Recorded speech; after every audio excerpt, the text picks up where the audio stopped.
Welcome back, my friends. Now we're going to take a look at Metro Redux. Hugh, welcome to the show. Hi, good to be here. And thank you for packaging these two games together and putting them out on our new consoles.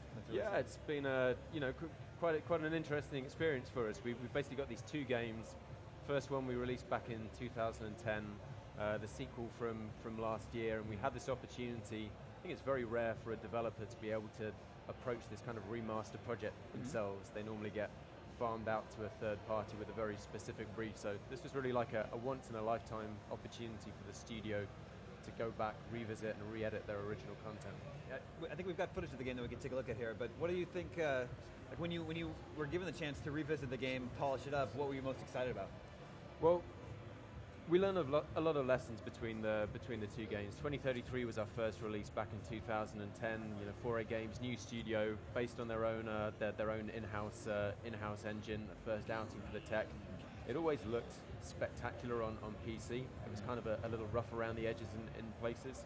And we learned a lot of lessons from that development experience. And we put a lot of those lessons into Last Light, the sequel, which I think everyone has agreed was superior in many ways. So when we came to rebuild 2033, we actually rebuilt the game in the new advanced Last Light framework. So we have huge improvements from a technological perspective, improved lighting, dynamic weather, and then from a gameplay perspective, we overhauled the AI, the way the weapons handle.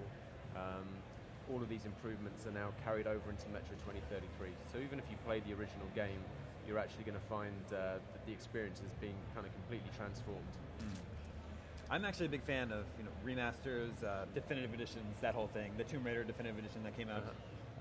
Let's bring the best games from last gen, make them look as good as possible on our brand new consoles. I think that's a great thing. Yeah, but for these guys at 4A, I mean, we've always considered Metro to be a next-gen game right from the start. I mean, the high-end PC SKU is, it's already next-gen in terms of look and visuals, and really we were kind of held back by the last generation of consoles. What you're going to see now with these Xbox One and PS4 versions is something as close as we can get to that super high-end PC experience that people would pay thousands of pounds to upgrade their PC to handle.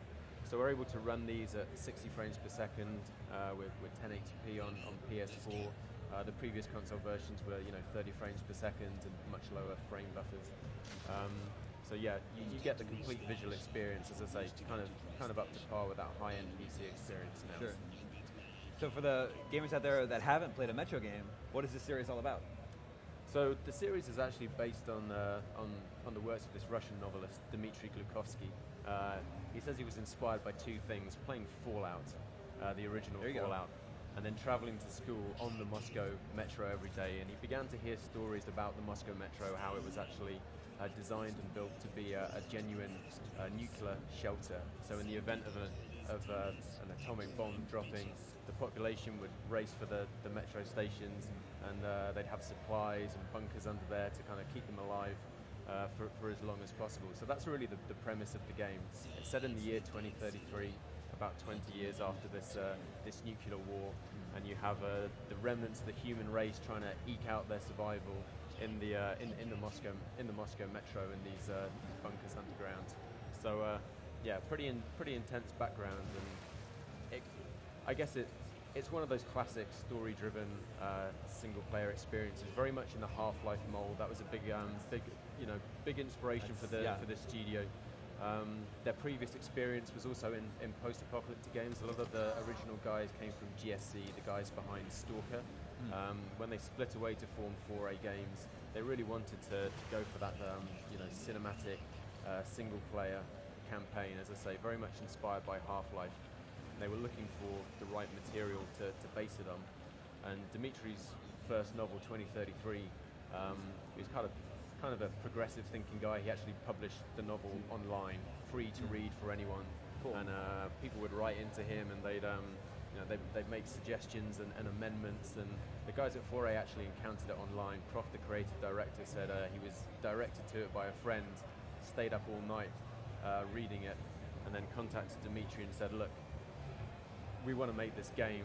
We think this is the perfect thing to build it on. So it was a really collaborative experience between the two. Dimitri helped them adapt his original novel into this kind of epic single-player campaign. He also contributed a lot of the dialogue and all of the background storytelling within the game. Right now, are we seeing 2033? Yeah, so you're seeing 2033. This is the level Dead City. It's your kind of your first experience up on the surface. Metro's got a lot of survival horror kind of influences in there as well. It's very resource management intensive kind of survival mechanics. So you have your gas mask that has a limited air supply. Your watch is actually telling you the number of minutes and seconds that you have left to breathe. Yeah, I love that. And your mask will frost up around the edges. You'll see drops of condensation appear. And you have to scavenge for filters to swap out in your mask to give you more air supply. Your ammunition is also in limited supply, and in this post-apocalyptic world of the Metro, your ammunition actually also doubles as currency. Sure. So you have these military-grade rounds that you use to trade, to buy new weapons, to upgrade your weapons. But if you ever run out of your normal bullets, you can actually load them into your gun. They do more damage because they're manufactured before the apocalypse. They have military-grade gunpowder, so they do more damage. But by firing your gun, you're actually spending away or shooting away your currency. You can see just there that the guy wiping blood and gore off his mask. This is one of the new features that we actually added into the sequel, Last Light. So when we approached Metro 2033, we basically rebuilt the original game using the advanced engine and the advanced gameplay framework from the sequel. So a lot of the improved mechanics, such as the mask wipe, the feel of the weapons are now there and present in Metro 2033. And we've completely overhauled the outdoor environments as well. In the first game, our lighting engine was really good at doing interior lights, so kind of flickering candle lights and torch lights. Our outdoor areas were kind of a bit grey and flat and lifeless by comparison. They sort of had a bleak, eerie charm of their own. But with the new engine, we have global illumination. It gives us much more naturalistic lighting in the outdoor areas. We've kind of brightened it up a little bit, reworked all of the textures. The next gen games are actually using all of the original PC high-res textures in most places, except in those instances where we've spruced them up. Obviously, you can see the radiation. Because of the radiation, there are all sorts of creatures that you have to fight. So this level is your primary threat are mutant creatures. So there are kind of little hints as to what they might have evolved from. We also have a very strong kind of human combat element in the game, and when faced against humans, it really turns into a much more kind of tactical shooter. We have a very strong stealth mechanic in there. Actually, you can see on his watch there at the moment, that blue bar is actually your light meter, which is pretty vital for stealth gameplay. So long as that light is out, you can't be seen. You're fully hidden. You can, by crouching, you can creep around, make less sounds, and get into some very tactical firefights with the human AI. The mutants are just a lot more aggressive. You can try and avoid them or take them down if you can. If I remember correctly, you could also perform takedowns if you sneak behind enemies, yeah, right? So again, that was one of the new improvements that we made. In the original game, you kind of had to cycle in quite a cumbersome way through your weapons to get to the knife for melee, and that could be really frustrating when you've got a pack of mutants leaping at your face. So we changed that for Last Light. We gave the player access to an instant melee, and then we also added stealth kills and takedowns, so you can creep up on enemies, either choose to kill them or knock them out. It's actually possible to play through the entire game of Last Light with only killing one person throughout the whole game. Pretty much all the levels are designed to allow you to take a lethal or a non-lethal route through the game. You can just see as Artyom is looking at his watch now. You got that beep as we went down to less than a minute. You then have to swap out the filter on your gas mask. As I said, you have all of this resource management in the game. So your torchlight is powered by a battery, but that will actually run out of juice over time. It's also used to power your night vision that you'll acquire later in the game.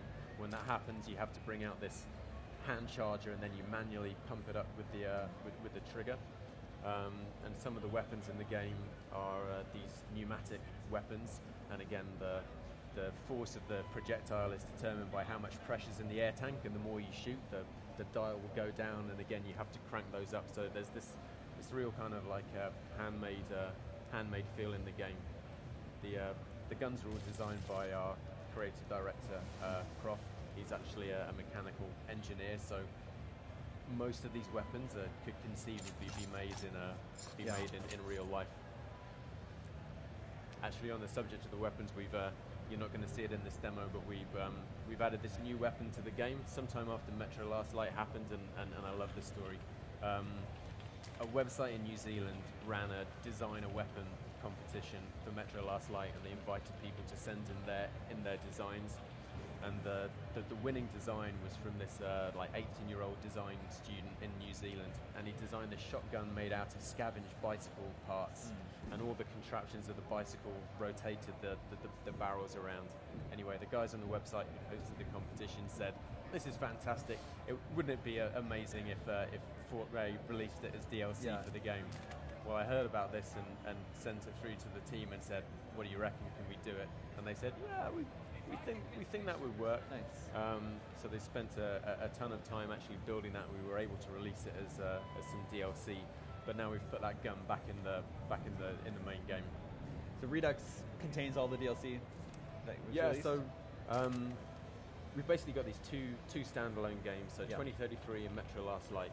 We're releasing them each individually as digital-only titles for I think a really fantastic price, $25 each. So kind of impulse territory, we hope, for people to maybe at least try one, and if they like it, they can get the other, or you can get both of them together in Metro Redux, which is the combined box set. Sure.